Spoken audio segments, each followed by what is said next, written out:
3 minutes without breathing and we're dead. Yet most of us use less than 30% of our actual breathing capacity.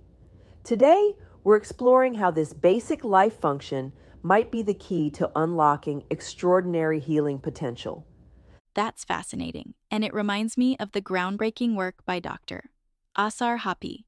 His ANCAR 2000 program completely transforms how we think about breathing and healing. Well, what really grabbed my attention was how he frames breathing as this massive untapped potential. He's developed this system that can actually help people access their full respiratory capacity, and the results are pretty incredible. The way he connects it to brain function is mind-blowing. Could you explain more about that computer processing analogy he uses? So here's what's fascinating. He describes it like upgrading your computer's RAM. Through proper breathing techniques, you can literally increase your brain's processing power. And he's got these remarkable case studies to back it up, like this one patient with a pacemaker who started barely able to do 30 breaths and eventually worked up to 950. That's quite a transformation. And wasn't there something about anxiety and the vagus nerve? Oh, yes, this is where it gets really interesting. During an anxiety attack, the vagus nerve in your diaphragm triggers your adrenal cortex to release stress hormones.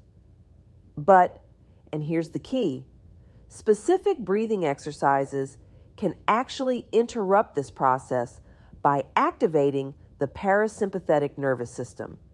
It's like having a built-in override switch for panic attacks.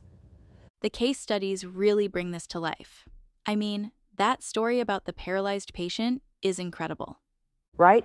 So this man became partially paralyzed after hernia surgery, and through a combination of specific breathing techniques and sound therapy, he regained use of his arm and leg. And there was another case, a stroke patient who couldn't use her arms until Dr. Happy taught her a specific breathing sound technique. You know what's really interesting about his approach? How he combines modern science with ancient practices. Exactly. He incorporates elements from yoga and pranayama, but then adds these unique poles of immortality from ancient Kemetic traditions. And he's developed this concept of the third wind that goes beyond what athletes know as the second wind, supposedly tripling endurance levels. The environmental connection is unexpected, but makes so much sense. How does that fit into his overall approach? Well, he sees personal health as inseparable from environmental health. Like, even his recommendation for alkaline water isn't just about increasing oxygen levels in the body. It's also about reducing plastic waste. He talks about our responsibility to heal the earth and getting back in harmony with nature.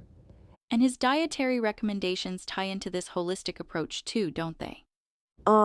Yeah, he's very specific about the importance of a vegetarian diet, emphasizing green vegetables, chlorophyll, iron, and vitamin C.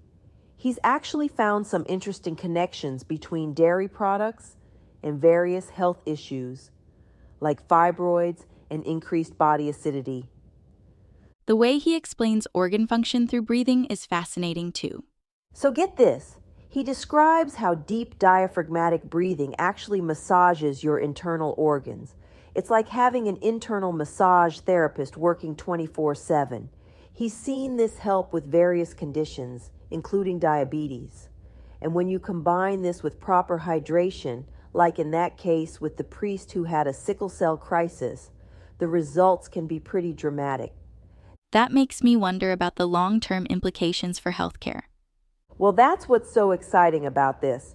We're talking about a tool that's completely free, always available, and has no side effects. In a world where healthcare costs are skyrocketing, having access to such a powerful self-healing technique is game-changing. Plus, the science behind it is solid.